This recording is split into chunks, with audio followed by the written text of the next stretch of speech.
Hello student, welcome to your new class. तो आज है हमारे पास फाइनली वो दिन आ गया जब हम अपने एटॉमिक स्ट्रक्चर का लास्ट लेक्चर पे आए। तो ये हमारे पास जो लेक्चर नंबर 21 है वही हमारे पास क्या है, लास्ट लेक्चर है। तो लेक्चर नंबर 21 आज मैं स्टार्ट करता हूँ और रिवीजन नहीं करा रहा हूँ आज मैं, ठीक है। रिवीजन के लिए आप चाहो तो लास्ट लेक्चर को देख लो, मैं ऊपर आई बटन में लगा दूंगा लास्ट लेक्चर, ठीक है। तो आज का हमारे पास टॉपिक है रेडियल प्रोबेबिलिटी डिस्ट्रीब्यूशन फंक्शन। कि रेडियल प्रोबेबिलिटी डिस्ट्रीब्यूशन फंक्शन क्या होता है। तो इसमें सबसे पहले लिखो, it is a function, it is a function, ये क्या है, एक फंक्शन है। it is a function which is used to define the distribution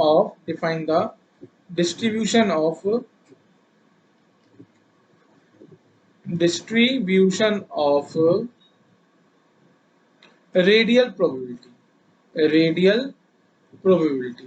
तो रेडियल प्रोबेबिलिटी के डिस्ट्रीब्यूशन को डिफाइन करने के लिए जो हम फंक्शन यूज करते हैं उसका नाम होता है RPDF, radial probability distribution function. Radial probability समझ में आया। So radial probability distribution function है क्या? रेडियल प्रोबेबिलिटी के डिस्ट्रीब्यूशन को डिफाइन करता है रेडियल प्रोबेबिलिटी डिस्ट्रीब्यूशन फंक्शन। अगर मैं रेडियल प्रोबेबिलिटी की बात करूं तो आप लोगों को पता है रेडियल प्रोबेबिलिटी क्या होगी। न्यूक्लियस से आर डिस्टेंस पे किसी भी डायरेक्शन में इलेक्ट्रॉन के होने की प्रोबेबिलिटी को हम बोलते हैं रेडियल प्रोबेबिलिटी। फिर से सुनो, न्यूक्लियस के सेंटर से किसी फिक्स डिस्टेंस आर पे किसी भी डायरेक्शन में इलेक्ट्रॉन के होने की प्रोबेबिलिटी को हम बोलते हैं रेडियल प्रोबेबिलिटी, ठीक है। अब यहां देखते हैं हम इसको, एक डायग्राम से समझाएं तो समझ में आएगा। सपोज कीजिए ये मेरे पास न्यूक्लियस है और मैंने क्या करा, न्यूक्लियस से आर डिस्टेंस पे किसी भी डायरेक्शन में इलेक्ट्रॉन के होने की प्रोबेबिलिटी को क्या बोल रहा हूँ, रेडियल प्रोबेबिलिटी। अगर मैं इन सब पॉइंट्स को ज्वाइन कर देता हूँ तो इन सब पॉइंट्स को ज्वाइन करने पे मुझे क्या मिलेगा, एक स्पेरिकल सरफेस। क्या मिलेगा मुझे, एक स्पेरिकल सरफेस। इसका मतलब जो मेरा इलेक्ट्रॉन है वो मेरा इलेक्ट्रॉन कहां पर है, स्पेरिकल सरफेस पर है। इलेक्ट्रॉन मेरा कहां पर है, स्पेरिकल सरफेस पे। तो रेडियल प्रोबेबिलिटी आपको क्या बता रहा है कि न्यूक्लियस के सेंटर से आर डिस्टेंस पे इलेक्ट्रॉन होने की प्रोबेबिलिटी किसी भी डायरेक्शन में। तो फिर रेडियल प्रोबेबिलिटी डिस्ट्रीब्यूशन फंक्शन आपको क्या बताएगा, ये हमें इंफॉर्मेशन देगा the probability of electron on this spherical surface of radius r। तो इसको लिखेंगे RPDF, radial probability distribution function means the probability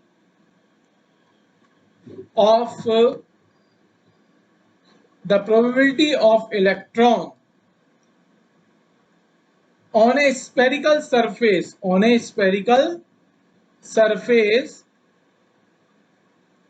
of radius r। किसी भी स्पेरिकल सरफेस पे इलेक्ट्रॉन के होने की जो प्रोबेबिलिटी होगी उसको डिनोट करेंगे हम रेडियल प्रोबेबिलिटी डिस्ट्रीब्यूशन फंक्शन। फिर से समझ लो है क्या। रेडियल प्रोबेबिलिटी आपको क्या बताती है, रेडियल प्रोबेबिलिटी आपको बताती है कि न्यूक्लियस से आर डिस्टेंस पे इलेक्ट्रॉन के किसी भी डायरेक्शन में होने की प्रोबेबिलिटी, उसको बोलेंगे रेडियल प्रोबेबिलिटी। पर जो रेडियल प्रोबेबिलिटी डिस्ट्रीब्यूशन फंक्शन है ये हमें बताता है कि एक स्पेरिकल सरफेस पे इलेक्ट्रॉन का डिस्ट्रीब्यूशन कैसा है। एक स्पेरिकल सरफेस पे इलेक्ट्रॉन के होने की प्रोबेबिलिटी ये बताता है हमारा रेडियल प्रोबेबिलिटी डिस्ट्रीब्यूशन फंक्शन। तो इसको एक हम क्या करते हैं, एक इसका एक डेरिवेशन है, उस डेरिवेशन को करते हैं। तो यहाँ पे हम करते हैं, let consider a sphere of a radius r and having a thickness dr। ठीक है, लिख लो, let consider a sphere of radius r and having negligible thickness. और इस स्फीयर की जो थिकनेस है बेटा वो नेग्लिजिबल थिकनेस है। और नेग्लिजिबल थिकनेस है कितनी, dr। नेग्लिजिबल थिकनेस हमारी है कितनी, dr है। तो अब हमें पता है जो रेडियल प्रोबेबिलिटी होती है, रेडियल प्रोबेबिलिटी, तो जो रेडियल प्रोबेबिलिटी होती है बेटा उस रेडियल, और हमारे पास जो रेडियल प्रोबेबिलिटी डेंसिटी होती है, दोनों में रिलेशन क्या होता है कि रेडियल प्रोबेबिलिटी और रेडियल प्रोबेबिलिटी डेंसिटी में हमने जो रेडियल प्रोबेबिलिटी डेंसिटी था उसे पर यूनिट वॉल्यूम में डिफाइन किया था। तो आप रेडियल प्रोबेबिलिटी को लिख सकते हो radial probability density, radial probability density into volume. समझ में आ रहा है? नहीं आ रहा है तो लास्ट क्लास में आप देखो, लास्ट क्लास का मतलब जब हमने ये स्टार्ट किया था, जब हमने आपको वेव और क्वांटम मैकेनिकल मॉडल पढ़ाया था, उस वाली लेक्चर में मैंने आपको बताया है कि रेडियल प्रोबेबिलिटी डेंसिटी का मतलब कुछ नहीं होता है, इलेक्ट्रॉन के होने की पॉसिबिलिटी बताते हो पर यूनिट वॉल्यूम में। तो रेडियल प्रोबेबिलिटी और रेडियल प्रोबेबिलिटी डेंसिटी में क्या होता है, पर यूनिट वॉल्यूम पे आप इसे डिफाइन करते हो।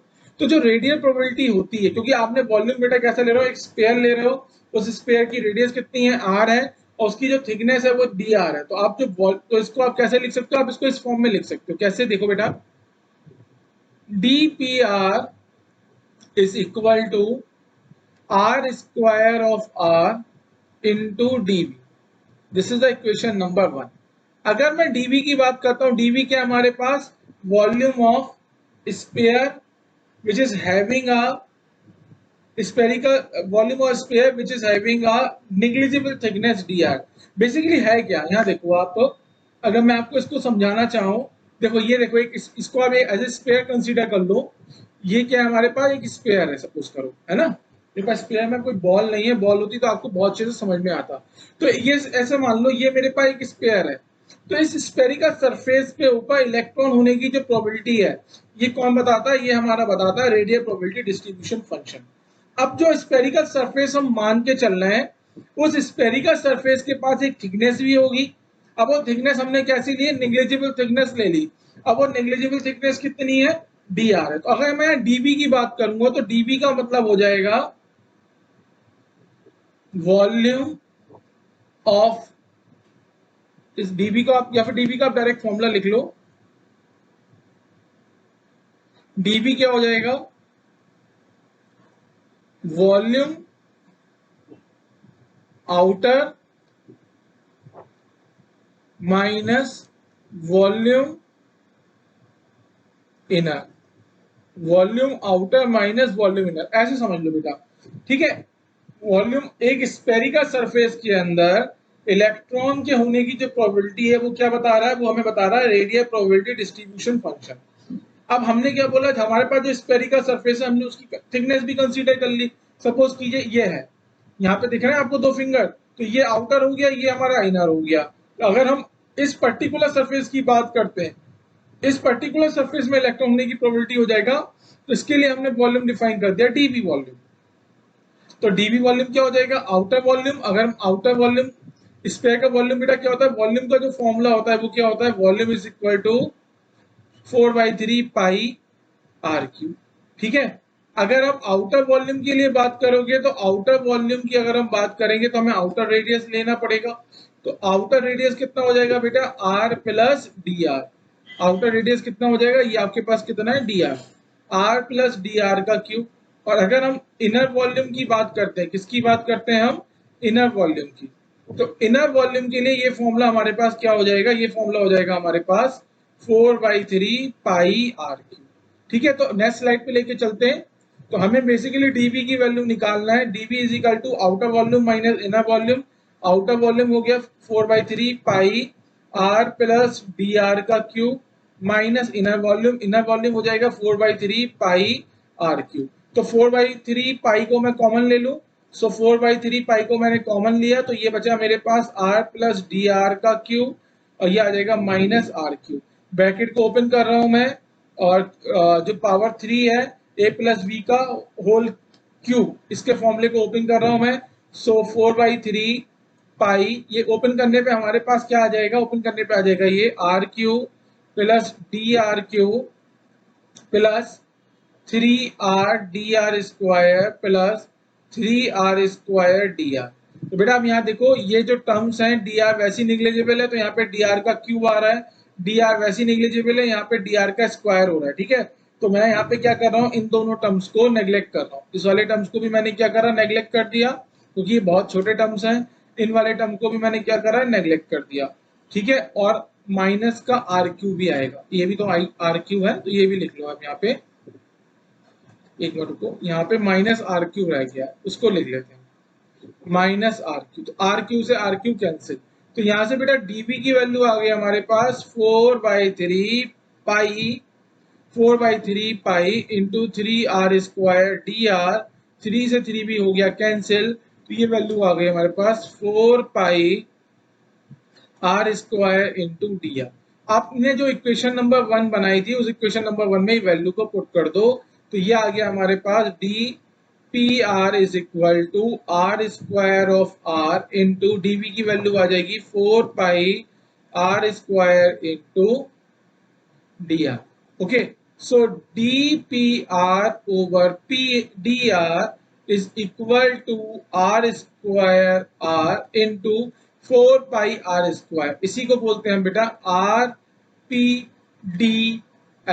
यही हमारा क्या हो जाएगा rpdf, या ऐसे कैपिटल pr भी बोलते हैं। तो ये हमने डेरिवेशन निकाल दिया अपना रेडियल प्रोबेबिलिटी डिस्ट्रीब्यूशन फंक्शन का। ठीक है, तो क्या आया हमारे पास डेरिवेशन में, एक बार मैं यहाँ पे टॉपिक जो मैंने स्टार्ट किया था एक बार मैं यहाँ पे लिख देता हूँ। So R P D F is equal to P of R is equal to D P R divided by D R is equal to r² of r into 4 pi r²। तो ये हमारे पास क्या हो गया, ये आपको बेटा याद रखना है आरपीडीएफ के लिए। ठीक है, आरपीडीएफ होता क्या है, हमने कैसे डिफाइन किया है, तो ये मैंने अभी आपको बता दिया। हमने डिफाइन कैसे किया बेटा कि एक स्फेरिकल सरफेस पे इलेक्ट्रॉन की होने की प्रोबेबिलिटी को ही हम बोलते हैं अपना आरपीडीएफ। ओके, चलिए अब यहाँ पे rules of P R versus R graph, rules of P R versus R graph आपको बनाना है। तो पहला रूल तो वही रहेगा कि न्यूक्लियस एट ओरिजिन, न्यूक्लियस हमारा कहाँ पे होगा बेटा, ओरिजिन पे होगा।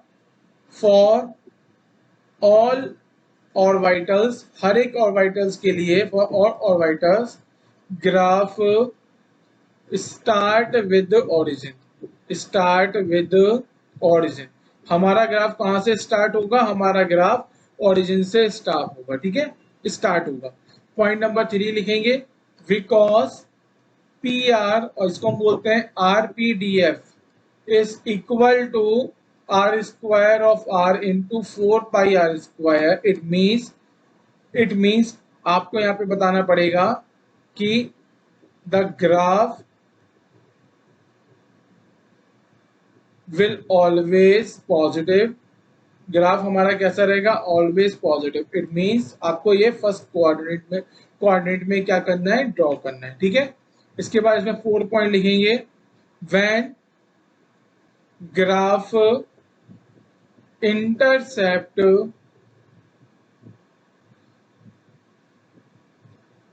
when graph intercept r axis represent node। जब हमारा ग्राफ बेटा r एक्सिस को कट करेगा तो वो क्या रिप्रेजेंट करेगा, वो हमारा रिप्रेजेंट करेगा नोड को एज r इंक्रीज। जैसे जैसे आप r को इंक्रीज करोगे वैसे वैसे क्या होगा, height of successive peak increase. ये ध्यान रखना, ये थोड़ा चेंजेस आ गए। ठीक है, अगर मैंने आपको याद होगा, अगर हमने आपको जब r of r versus r graph पढ़ाया था, या फिर r² r versus r graph पढ़ाया था, तो वहां पे r इंक्रीज करने पे जो पीक थी, पीक की हाइट डिक्रीज हो रही थी, पर जो radial probability distribution function versus r graph होता है, उसमें आप जैसे जैसे r को इंक्रीज करोगे वैसे वैसे क्या होगा, जो पीक की हाइट है वो पीक की हाइट भी हमारी क्या हो जाएगी, इंक्रीज करेगी। ठीक है, बाकी ये सेम रूल है।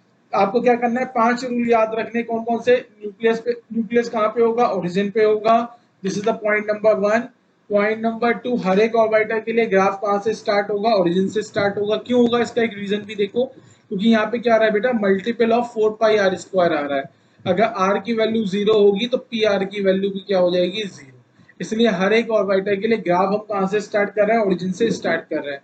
ग्राफ हमेशा क्या रहेगा, पॉजिटिव रहेगा, मतलब फर्स्ट कोऑर्डिनेट में ही आपको ड्रॉ करना है। जब जब ग्राफ हमारा आर एक्सिस को क्या करेगा, इंटरसेप्ट करेगा तो वहां पे हमें क्या मिलेगा, एक रेडियल नोड, नोड नहीं यहाँ पे रेडियल नोड लिखो, क्या मिलेगा हमें, रेडियल नोड मिलेगा। और जैसे जैसे आप आर को इंक्रीज करोगे वैसे वैसे हाइट ऑफ सक्सेसिव पीक क्या होगी, इंक्रीज करेगी। तो कुछ ग्राफ बना के देख लेते हैं हम। सपोज करिए मुझे फर्स्ट 1s ऑर्बिटल के लिए आपको ग्राफ बनाना है। कौन सा ग्राफ बनाना है, आपको बनाना है P R versus R graph. तो यहाँ पे आ गया पी आर, यहाँ पे आ गया आपका आर, ठीक है। 1s का मतलब हो गया कोई भी रेडियल नोड नहीं है। 1s का मतलब हो गया, अगर आप देखोगे एन की वैल्यू कितनी होगी, एन की वैल्यू 1 हो गई, एल की वैल्यू 0 हो गई। और फॉर्मूले में आप रेडियल नोड की वैल्यू फाइंड आउट करोगे तो n minus L minus 1 is equal to 0, कोई रेडियल नोड ही नहीं मिलेगा। तो अब हमारा ग्राफ बेटा कहां से स्टार्ट होगा, ओरिजिन से स्टार्ट होगा और बाद में जाके आर एक्सिस के साथ पैरेलल होगा। समझ में आ गया। इस ग्राफ ने आर एक्सिस को कहीं पे भी कट नहीं किया, कट नहीं किया, इसका मतलब बाद में जाके आर एक्सिस के साथ पैरेलल हो गया, कोई भी रेडियल नोड नहीं है। अगर यही ग्राफ मैं आपसे ड्रॉ करवाऊं किसके लिए, 2s के लिए, तो 2s में आप देखोगे n की वैल्यू कितनी है 2, l की वैल्यू कितनी है 0, तो रेडियल नोड की वैल्यू कितनी आ जाएगी 1। फॉर्मूला क्या होता है, n माइनस एल माइनस 1, ये होता है फॉर्मूला किसका, रेडियल नोड का। इस फॉर्मूले से निकाला। अगर अब यहाँ पे आप ग्राफ ड्रॉ करोगे तो देखो मैंने ग्राफ को ड्रॉ करा है, कौन सा ग्राफ ड्रॉ कर रहा हूँ बेटा, P R versus R graph. तो एक रेडियल नोड मुझे दिखाना है तो मैंने क्या करा, एक रेडियल नोड दिखाया। अब यहाँ देखो, अब जो दूसरी पीक बनेगी उस पीक की हाइट मुझे क्या बनानी पड़ेगी, इंक्रीज करनी पड़ेगी। क्योंकि मैंने क्या बोला, जैसे जैसे आप आर को इंक्रीज करोगे वैसे वैसे हमारे पास हाइट ऑफ पीक, हमारे पास जो हाइट ऑफ पीक है वो क्या हो जाएगा बेटा, इंक्रीज करेगा। तो यहाँ पे आप देखो पाइक, हाइट ऑफ पीक क्या हो रही है, इंक्रीज हो रही है। यहाँ पे आपको मिल गया आपका रेडियल नोड जिसको हम बोलेंगे रेडियल नोड 1। कोई डाउट किसी को कुछ समझ में नहीं आया है तो पूछ लो, ठीक है। अब आगे देखिए, अब जिस पीक, आपको जो पीक की हाईएस्ट हाइट जिस आर के करस्पॉन्डिंग मिलती है उसको हम बोलते हैं आर मैक्स। अगर हम इस वाले ग्राफ की बात करते हैं बेटा, तो इस वाले ग्राफ में देखो एक पीक आपको ये मिला, एक पीक आपको इस वैल्यू आर की इस वैल्यू पे मिला। तो आर की जिस वैल्यू पे पीक की हाइट कैसी होती है, मैक्सिमम होती है, उस आर की वैल्यू को हम क्या बोलते हैं, आर मैक्स बोलते हैं। आर मैक्स क्या होता है अभी मैं पढ़ाऊंगा, कंफ्यूज मत होना। अभी मैं एक और चीज बता रहा हूँ, एक और चीज ले लो बेटा। अब मैं बना देता हूं आपके लिए 4p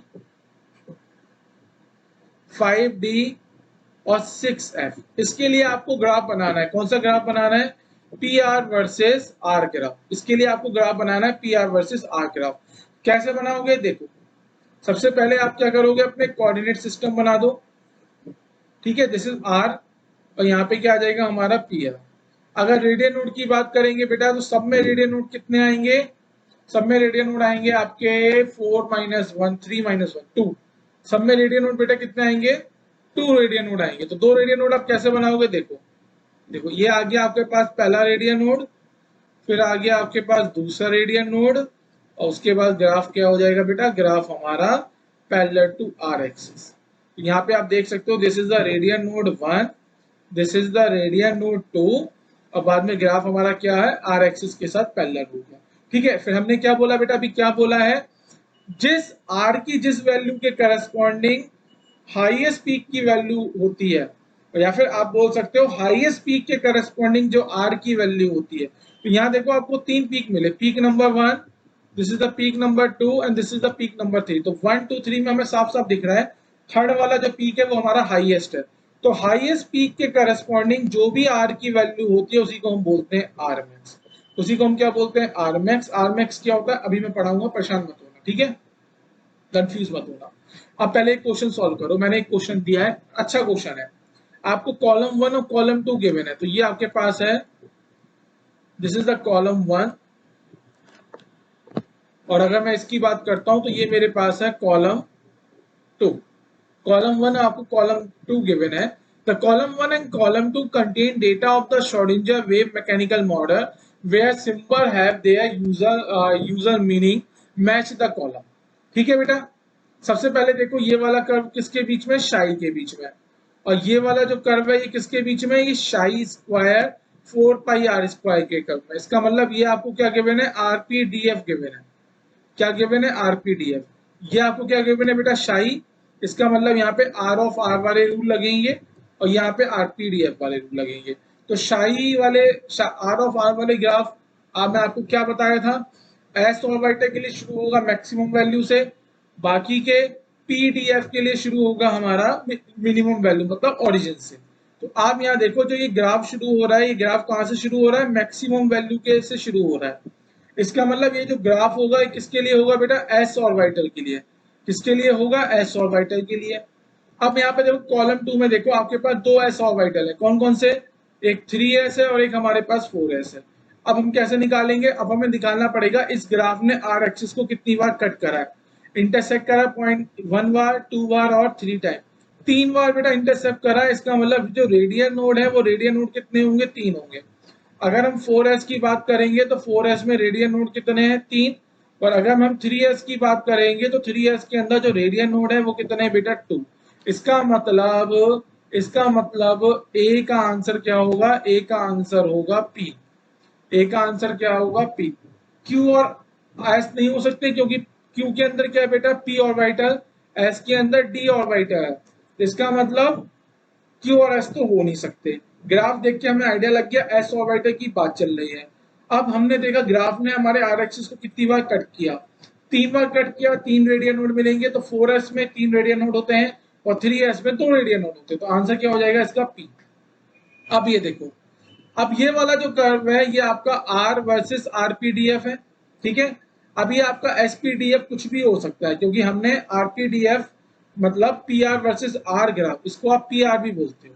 आपने पीआर वर्सेस आर ग्राफ के हमने आपको जो रूल बताया वो ये बताया, चाहे एस ऑर्बिटल हो चाहे पी हो डी हो एफ हो, हमेशा वो ओरिजिन से स्टार्ट होगा। तो यहाँ पे अगर ये ओरिजिन से स्टार्ट हो रहा है तो आप बोल नहीं सकते कि ये कौन सा होगा, ठीक है। अब आप क्या देखोगे, आप देखोगे ये कर्व ग्राफ को आर एक्सिस को कितनी बार इंटरसेक्ट कर रहा है, point number 1, point number 2, point number 3। कितने इंटरसेप्ट मिले बेटा, हमें इंटरसेप्ट मिले हैं, कितने मिले इंटरसेप्ट, 3। 3 इंटरसेप्ट का मतलब हो गया कि रेडियल नोड हमारे पास कितने हैं, रेडियल नोड हमारे पास 3 है। अब देखो अगर हम 5p ऑर्बिटल की बात करेंगे तो 5p के लिए n की वैल्यू कितनी है, 5। और l की वैल्यू बेटा कितनी है, l की वैल्यू होती है p। अगर हम रेडियल नोड निकालेंगे तो रेडियल नोड का फॉर्मूला कितना आ जाएगा, n माइनस एल माइनस 1। तो रेडियल नोड कितने आ गए बेटा, 3 आ गए। अब यहाँ 6d की बात करो, 6d के लिए n की वैल्यू 6 है, l की वैल्यू कितनी होती है, 3 होती है, सॉरी l की वैल्यू कितनी होगी, 2 होगी। तो यहाँ पे अगर आप रेडियल नोड निकालोगे तो रेडियल नोड बेटा कितना आ गया, 3।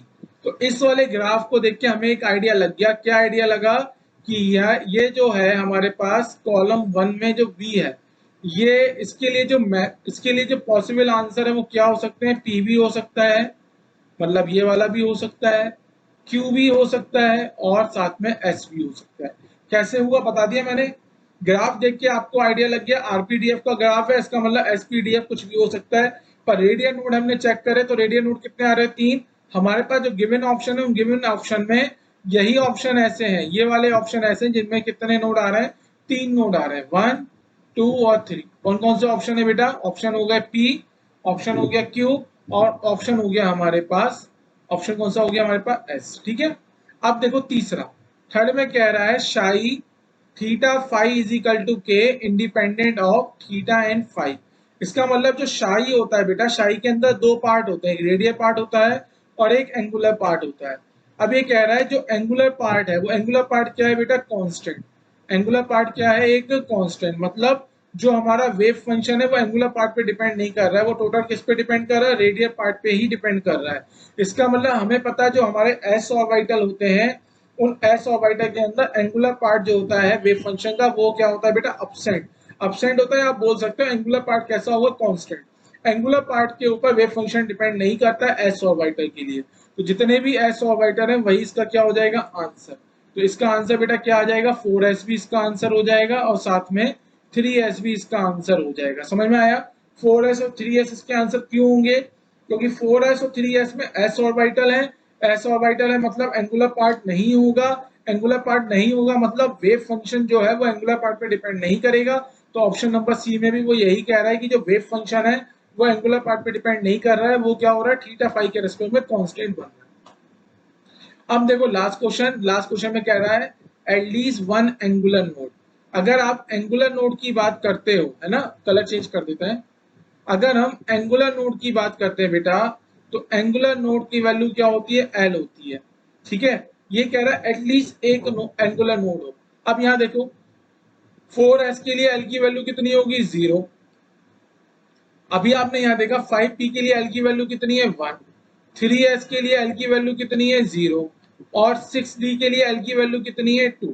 इसका मतलब इसके आंसर जो होंगे, इसके आंसर क्या हो जाएंगे, q और s। तो क्योंकि q और s के अंदर एटलीस्ट एक एंगुलर नोड तो है। ठीक है, 5p में कितने एंगुलर नोड है, एक। और 6d में कितने एंगुलर नोड है, दो। तो उसने बोला है कि एटलीस्ट वन एंगुलर नोड, तो वन एंगुलर नोड दोनों के अंदर है, तो q और s जो है इसका करेक्ट है। देखो इस तरीके से बेटा हमने क्या बता दिया आपको, वेव फंक्शन अगर गिवन है तब भी आप ऑर्बिटर को आइडेंटिफाई कर सकते हो, अगर आपको ग्राफ गिवन है तब भी आप ऑर्बिटर को आइडेंटिफाई कर सकते हो। आपको ध्यान क्या रखना है वो देखो, अगर R R versus R graph है या फिर R square R versus R graph है, तो बेटा यहाँ पे एक चीज ध्यान रखनी है, एस ऑर्बिटल के लिए, किसके लिए, एस ऑर्बिटल के लिए ग्राफ जो है वो मैक्सिमम से स्टार्ट होगा, स्टार्ट फ्रॉम मैक्सिमम। ठीक है, और पी डी और एफ के लिए ग्राफ स्टार्ट कहां से होगा बेटा, ओरिजिन से। पर अगर आपके पास पी आर या फिर आर पी डी एफ, या फिर इसको हम लिख सकते हैं R square R into 4 pi R square, अगर ये ग्राफ है आपको वर्सेस आर ग्राफ है, ठीक है, तो इसका मतलब चाहे वो एस हो, चाहे पी हो, चाहे डी हो, चाहे एफ हो, ये सब ऑर्बिटर के लिए बेटा कहां से स्टार्ट होगा, ग्राफ ओरिजिन से हमारा स्टार्ट होगा। ध्यान क्या देना है, जैसे जैसे इन ग्राफ में आर बढ़ाओगे, जो पीक है पीक की हाइट डिक्रीज होगी, पर यहाँ पे आर बढ़ाओगे तो पीक की जो हाइट है वो पीक की हाइट क्या हो जाएगी, इंक्रीज होगी। ठीक है, चलिए अब बहुत देर से चल रहा था R max R max R max, तो देखो सबसे पहले आप क्या करो, आप एक P R versus R graph बनाओ। तो मैंने एक P R versus R graph बना के आपको दे रहा हूं, ठीक है, दिस इज द आर। अब मैं आपसे पूछूंगा ऑर्बिटल बताओ, तो आपको ऑर्बिटल बताना है, ठीक है।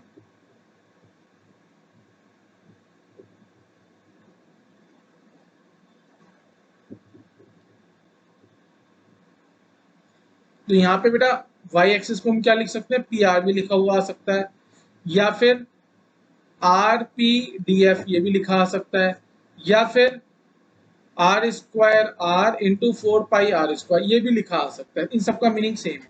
तो अगर मैं आपको यहाँ पे बेटा ऑप्शन दे दूं ए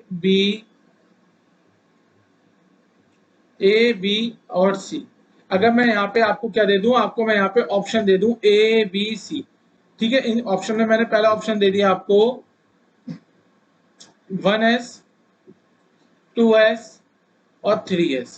तो आप बता सकते हो ये ग्राफ कौन से ऑर्बिटर के लिए है, बता सकते हो। आप कहोगे सही आपने ग्राफ गलत बनाया है, किसी बच्चे के दिमाग में आया कि सर ने ग्राफ गलत बनाया है, क्यों, क्योंकि ग्राफ को मैंने क्या करा है, ग्राफ तो हमारा एंड में जाके आर एक्सिस के साथ पैरेलल बनेगा, मैंने तो वहां पे उसको मीट करा दिया, तो गलत बना दिया। मुझे भी याद आया देखिए कि ग्राफ गलत बन गया है। तो बेटा अगर हम बात करेंगे रेडियन नोड की, तो रेडियन नोड हमारे पास कितने हैं, 1, और ये हमें मिल गया रेडियन नोड हमारा 2। आपको ऑर्बिटर देखो 1s में कितने रेडियन नोड होते हैं, 0। 2s में कितने रेडियन नोड होते हैं, अब मैं बता नहीं रहा हूँ कैसे आ रहा है ये, 1। और 3s में कितने रेडियन नोड होते हैं, 2। इसका मतलब यही हमारा क्या हो गया, राइट चॉइस। अब आर मैक्स क्या होता है, आर मैक्स हमें समझना, आर मैक्स क्या होता है, corresponding to highest peak the value of r is known as r max। सबसे पहले तो आप इसकी डेफिनेशन में अगर लिखना चाहो, तो आपके पास जो हाईएस्ट पीक है, उस हाईएस्ट पीक के करस्पॉन्डिंग जो भी r की वैल्यू होती है उसको हम बोलते हैं r max। ओके, चलिए अब हम यहाँ क्या करते हैं, यहाँ पे हम एक नोट करके लिखवाते हैं r max के लिए। तो पहली डेफिनेशन तो r max की क्या हो जाएगी, corresponding to corresponding to highest peak corresponding to highest peak in PR versus R graph, the corresponding to highest peak in a PR versus R graph, the R value जो R की जो value होगी उसी को हम बोलेंगे R max। अब R max हमारा डिनोट क्या करता है, इसको लिखेंगे हम पॉइंट नंबर 2 में। Are max denotes maximum probability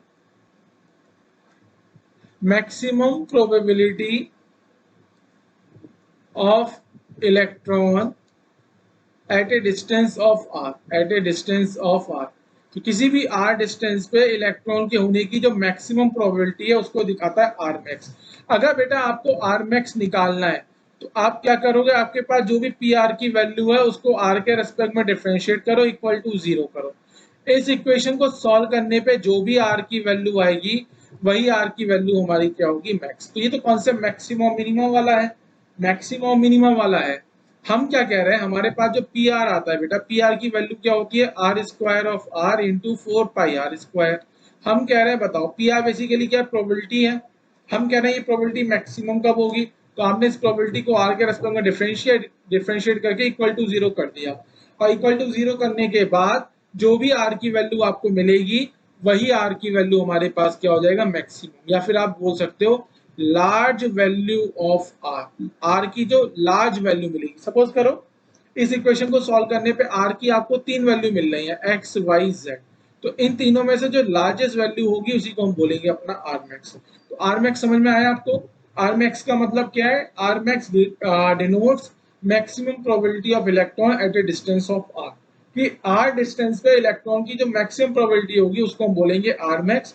निकालेंगे कैसे, आपके पास जो आरपीडीएफ है उस आरपीडीएफ को आर के रेस्पेक्ट में डिफरेंशिएट करो, इक्वल टू 0 पुट करो, उसमें आर की जितनी वैल्यू आएंगी उन वैल्यू में से जो मैक्सिमम वैल्यू होगी वही हमारे हो जाएगी आरपीडीएफ। ठीक है, अब हमें ये देखना है what is the variation of are max. तो आर मैक्स का वेरिएशन हम दो पॉइंट के पॉइंट ऑफ व्यू से देखेंगे। पहला, फॉर सेम और वाइटल, फॉर सेम और वाइटल of differential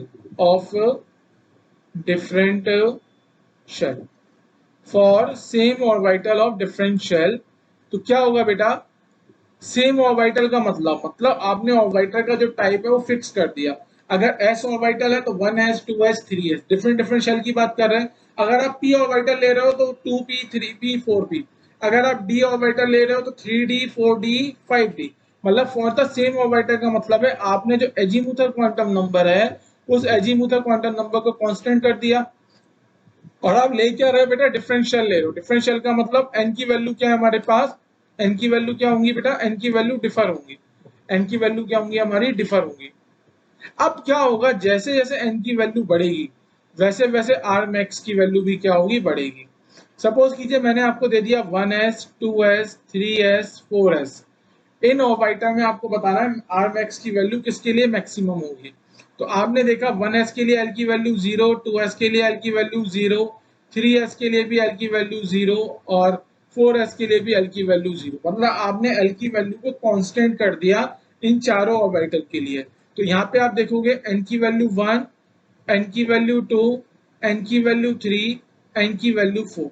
तो जैसे जैसे n की वैल्यू बढ़ेगा वैसे वैसे हमारा क्या है, आर मैक्स बढ़ेगा। तो आप यहाँ लिख सकते हो R max of 1s is less than R mass of 2s is less than R max of 3s is less than R max of 4s। या फिर आप इसको देखो, मैं क्लियर करके लिख देता हूँ, कुछ बच्चों को डाउट आ रहा होगा। So R max of 1s is less than R max of 2s is less than R max of 3s is less than R max of 4s। ठीक है, तो होता क्या है बेटा, R max है, R max होता क्या है, R max का मतलब होता है न्यूक्लियस से एक डिस्टेंस है R, जहाँ पे इलेक्ट्रॉन फाइंडिंग प्रोबेबिलिटी कैसी है, मैक्सिमम है। तो हम ये कह रहे हैं अगर हमारे पास सेम टाइप के ऑर्बिटल हैं और डिफरेंट शेल हैं, तो जैसे जैसे आप n की वैल्यू को बढ़ाओगे वैसे वैसे R max की वैल्यू बढ़ जाएगी। तो फर्स्ट 1s के लिए जो R max की वैल्यू है वो 2s के R max की वैल्यू से कम होगा, 2s की जो R max वैल्यू है वो 3s की R max वैल्यू से कम होगा, 3s की जो R max वैल्यू है वो 4s की R max वैल्यू से क्या होगा, कम होगा। तो पहला वेरिएशन हो गया, this is the first type of variation. Second type का वेरिएशन क्या होता है, इसको नोट करेंगे हम लोग। सेकेंड टाइप के वेरिएशन में आप लिखिए, for same shell but different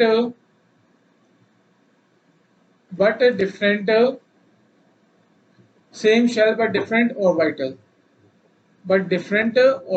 मतलब आपने सपोज करो सेम शेल का मतलब n इजिकल टू 3 फिक्स कर दिया, तो 3s 3p और 3d में इन तीनों में से r max की वैल्यू मैक्सिमम किसके लिए होगी। तो यहाँ पे समझो आप कर क्या रहे हो, आप n को कांस्टेंट कर रहे हो।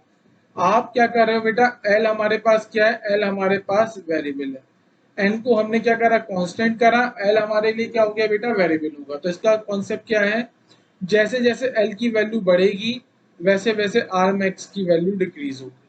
समझ में आ रहा है। अगर 3s के लिए मैं बात करूंगा तो 3s के लिए l की वैल्यू 0, 3p के लिए l की वैल्यू 1 और 3d के लिए l की वैल्यू 2। तो हम क्या कह रहे हैं, जैसे जैसे हमारी l की वैल्यू बढ़ेगी वैसे वैसे r max की वैल्यू डिक्रीज होगी। It means r max of 3s is greater than r max of 3p is greater than r max of 3d is greater than r max of 3f। क्या मैंने सही लिखा है? नहीं लिखा है, 3f तो होता ही नहीं है। तो आप जो कंपैरिजन करोगे आप कंपैरिजन इसमें करोगे। अब मैं अगर आपको एक क्वेश्चन दे दूं बेटा, एक मैं आपको क्या दे रहा हूँ, क्वेश्चन दे रहा हूँ, this is the question number 1। Question number 1 मैंने आपको दिया 4d 5d और 6d। आपको क्या करना है बेटा, आर मैक्स का कंपैरिजन करना है। आर मैक्स का कंपैरिजन करोगे 4d 5d और 6d में, और आप एक आर मैक्स का कंपैरिजन करोगे 4f 5f और 6f। ठीक है। तो पहले वाले क्वेश्चन की अगर मैं बात करता हूं, पहले वाले क्वेश्चन की अगर मैं बात करता हूं तो यहाँ पे हमें साफ साफ दिख रहा है, हमारे पास L कैसा है, कांस्टेंट। ठीक है। और हमारे पास N कैसा है, N है वेरिएबल। N कैसा है बेटा, वेरिएबल। मतलब अगर N की वैल्यू बढ़ेगी तो R max की वैल्यू भी क्या होगी, बढ़ेगी।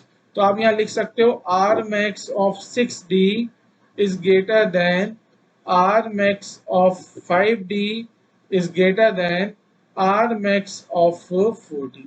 समझ में आ गया जो मैंने अभी आपको पढ़ाया है। अब दूसरा क्वेश्चन देखो, यहाँ पे भी क्या करना है आपको, different different in different orbitals के लिए हमें R max की वैल्यू में कंपैरिजन करना है।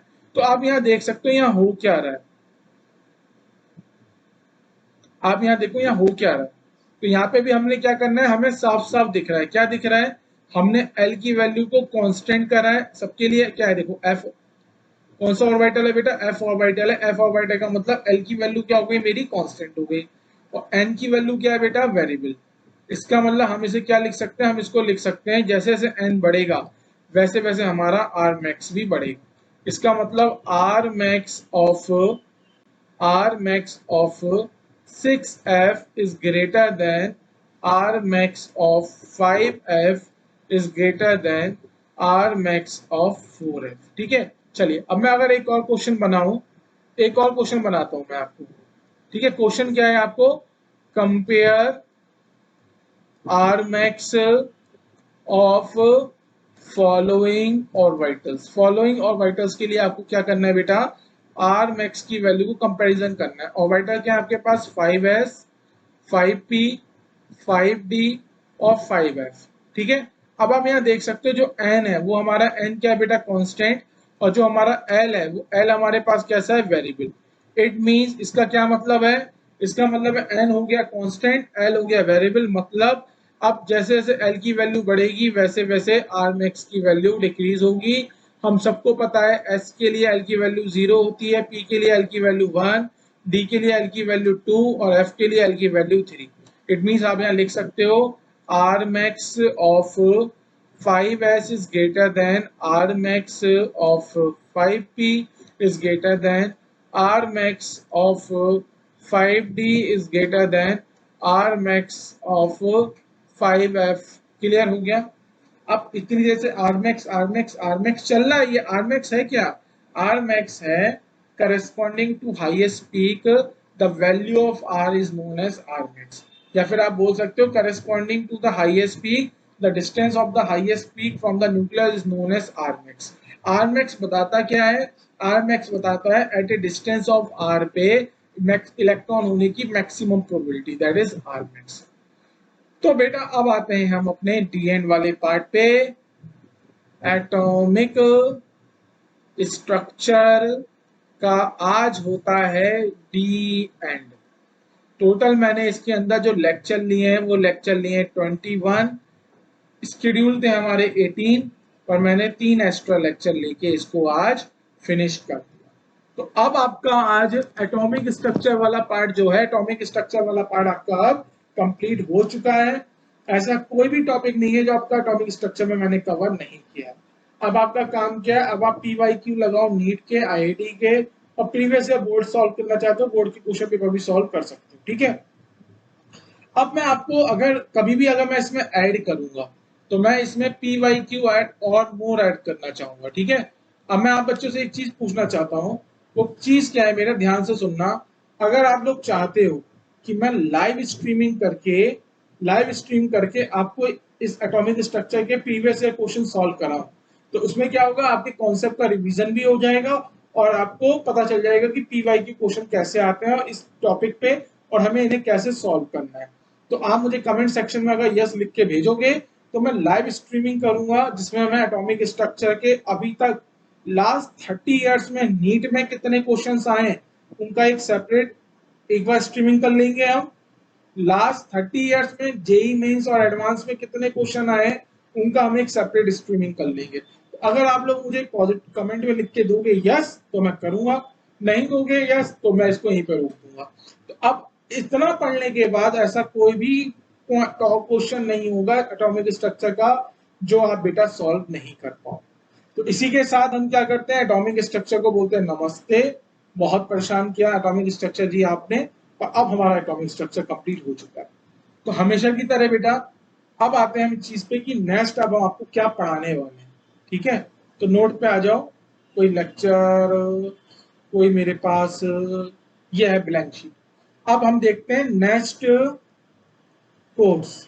तो नेक्स्ट कोर्स आपके पास आने वाला है, नेक्स्ट कोर्स का नाम है, पहले तो मैं शुरू करने वाला हूं quantum number and electronic configuration, क्योंकि एटॉमिक स्ट्रक्चर में इसका यूज होगा। तो मैं पहले अभी एक शुरू करता हूं। आई थिंक मैं इसके जितने भी PYQ है वो कंप्लीट करा दूंगा, जितना कॉन्सेप्ट आपको पता होना चाहिए वो कॉन्सेप्ट सब मैं आपको सिखा दूंगा, ठीक है। तो ये अभी मैं शुरू करूंगा, और इसके बाद मैं शुरू करने वाला हूँ फिजिकल केमिस्ट्री का रियल और आइडियल गैस, या फिर चैप्टर का नाम जो होगा, चैप्टर का नाम होगा हमारे पास गैसियस स्टेट। चैप्टर का नाम क्या होगा, गैसियस स्टेट। इसके अंदर हम पढ़ेंगे रियल गैस और आइडियल गैस। तो हमेशा की तरह जब भी मैं अपना ये कोर्स स्टार्ट करूंगा तो हर एक कोर्स का मैं एक इंट्रोडक्टिव वीडियो बनाता हूं, जिसके अंदर मैं दिखा देता हूं कितने टॉपिक मैं आपको पढ़ाने वाला हूं। अगर मैं इसकी बात करता हूँ, किसकी बात कर रहा हूँ बेटा, देखो यहाँ पे, अगर हम इसकी बात करते हैं आपसे एटॉमिक स्ट्रक्चर में, ठीक है। तो अब यहाँ देखिए हमने आपको क्या क्या पढ़ाना था, एक बार देख लो। Dalton atomic theory, Faraday cathode ray tube, characteristics of cathode ray, anode ray, specific charge, Thomson atomic model, Rutherford experiment, Rutherford atomic model, wave characteristics, Maxwell theory of EMR, ये पढ़ा दिया आपको। अब यहाँ देखो electromagnetic spectrum, Planck quantum theory, photo electric effect, Bohr model, hydrogen line spectrum, de Broglie, Heisenberg, quantum wave mechanical model, Schrodinger equation of H atom and radial probability distribution function। तो starting में ही आपको बोला था इसके लिए हम क्या लाएंगे, एक separate lecture series, separate lecture series. तो बाकी हमने एटॉमिक स्ट्रक्चर आज आपका कवर कर दिया। तो अब बेटा आपसे विदा लेते हैं हम, और विदाई के साथ एक चीज थी और बतानी थी आपको, शायद चलिए पता नहीं कहाँ चला गया। तो यहीं पे हम क्या लेते हैं, आप लोगों से विदा लेते हैं एटॉमिक स्ट्रक्चर सीरीज की। नेक्स्ट सीरीज में आपसे मिलते हैं बहुत जल्दी, नए कोर्स में आपके साथ मिलते हैं। इस कोर्स का नाम होने वाला है quantum number and how to write the electronic configuration of a given element.